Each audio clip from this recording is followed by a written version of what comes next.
வணக்கம். இது நம்ம செய்தி சேனல். நான் உங்கள் ஜமால். நேற்றிலிருந்து திமுகவினர் ரொம்பவே உற்சாகமாக இருக்காங்க. அதுக்கு என்ன காரணம்னா 2026 சட்டசபை தேர்தலுக்கு பிறகு ஏற்பட்ட ஆட்சி மாற்றம், அரசியல் மாற்றங்களுக்கு பிறகு நேற்று முதல் முறையாக மாற்றுக் கட்சியினர் திமுகவில் இணைஞ்ச விழா சென்னை வானகரத்தில் நடந்தது. அந்த விழாவில் கலந்துக்கிட்ட திமுக தலைவர் ஸ்டாலின் அவர்கள் தமிழக ஆளுங்கட்சியை பற்றி அதிரடியாக பேசிட்டார். அதாவது எப்போ வேணாலும் தேர்தல் வரலாம் அப்படின்ற மாதிரி. அப்படி அவர் என்ன பேசினார்னா, கடந்த 5 ஆண்டு காலத்தில் தமிழகத்தோட தொழில்துறையை நம்பி தமிழகத்தை நோக்கி வெளிநாடுகள் வெளி மாநிலங்கள்லேருந்துலாம் ஏராளமான தொழில் நிறுவனங்கள் இங்கே வந்தாங்க. அதனால் தொழில் வளர்ச்சி அடைந்தது.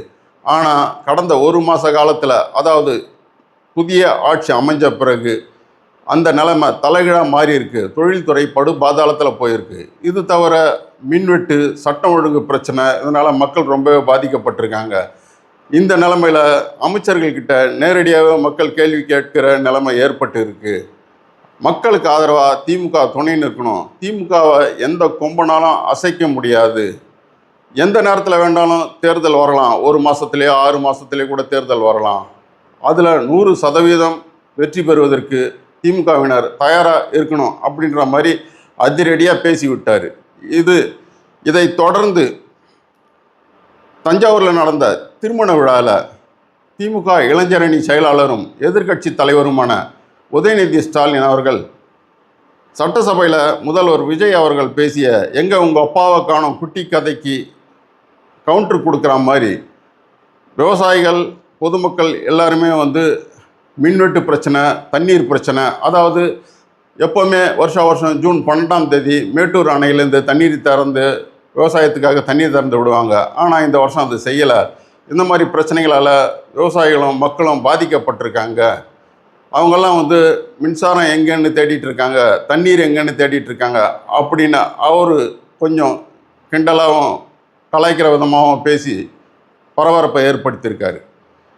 இந்த சூழ்நிலையில் மதிமுக பொதுச் செயலாளர் வைகோ அவர் என்ன பத்திரிகையாளர் சந்திப்பில் என்ன பண்ணி செய்யிருக்காருனாக்கா, பத்திரிகையாளருங்க அவரை கேட்குறாங்க, அதிமுகவில் இருக்கிற எம்எல்ஏக்கள் ஒவ்வொருத்தராக ராஜினாமா பண்ணிகிட்ருக்காங்க. கடந்த 1-1.5 மாதத்தில் இவ்வளோ பேர் ராஜினாமா பண்ணியிருக்காங்களே, மக்கள் என்ன நினைப்பாங்கன்னா, அதுக்கு அவர் வைகோ என்ன சொல்லியிருக்காருன்னா, மக்கள் அதெல்லாம் ஒன்றும் நினைக்க மாட்டாங்க, நீங்கள் மூடிட்டு போங்க அப்படின்ற அர்த்தத்தில் அவர் பதில் சொல்லியிருக்காரு.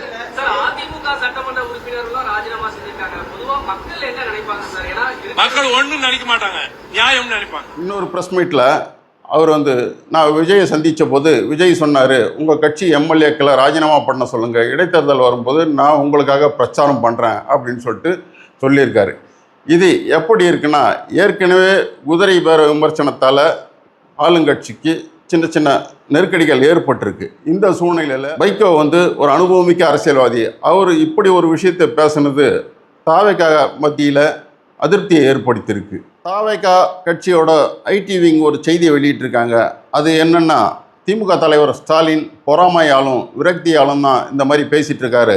அவர் பேசுகிறத மக்கள் கவனிச்சுட்டு தான் இருக்காங்கன்றதை அவர் மறந்துட்டு பேசுகிறாரு. மக்களோட தீர்ப்பை அவமதிக்கிறாரு. இதே நிலைமை நீடிச்சதுனாக்கா இனி வரும் ஒவ்வொரு தேர்தலையும் திமுக 100% துடைத்து எரியப்படும் அப்படின்னு அவங்களும் காட்டமாகவே பதில் அளிச்சிருக்காங்க. இந்த நிலைமையில் மனிதவள மேம்பாட்டுத்துறை அமைச்சர் கிரிக்கெட் ஸ்டேடியத்தில் நடந்த ஒரு சம்பவத்தின் பின்னணியில் வெளியான வீடியோ பற்றி திமுகவினர் அந்த அமைச்சரை கைது பண்ணணும்னு சொல்லி இன்றைக்கி சென்னையில் ஆர்ப்பாட்டம் பண்ணாங்க.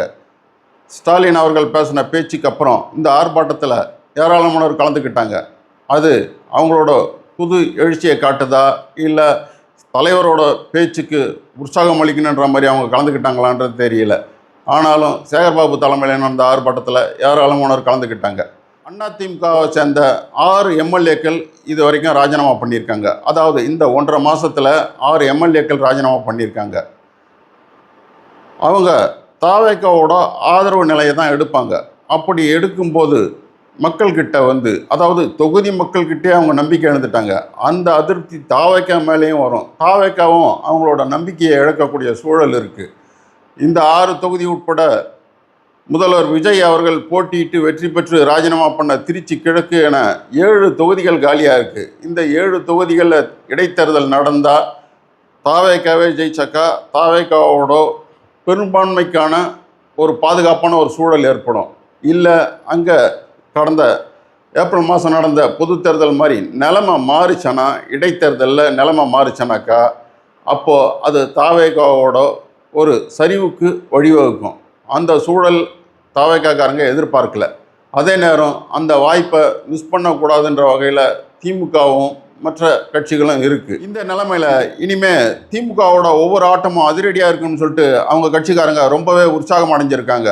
ஆனால் என்னன்னாக்கா ஆளுங்கட்சியும் எதிர்கட்சியும் இந்த மாதிரி மோதல் போக்கிலேயே போயிட்டு இருந்தாக்கா மக்களுக்கு தான் குழப்பமும் தேவையில்லாத சூழ்நிலையும் ஏற்பட்டு போராட்டம், பிரச்சனை இப்படி மாறி மாறி அவங்க வந்து அலைகழிப்புக்கு ஆளாக நேரிடும். அதனால் ஆளுங்கட்சியும் எதிர்கட்சியும் மோதல் போக்கை கைவிட்டு மக்களுக்கான சேவைகளில் ஈடுபடுறது தான் நாட்டோட அமைதிக்கும் வளர்ச்சிக்கும் போதுமானதாக இருக்கும்னு சொல்லிட்டு மக்கள் எதிர்பார்க்குறாங்க. நன்றி, வணக்கம். மறக்காம சர்ப்ரைஸ் பண்ணுங்க.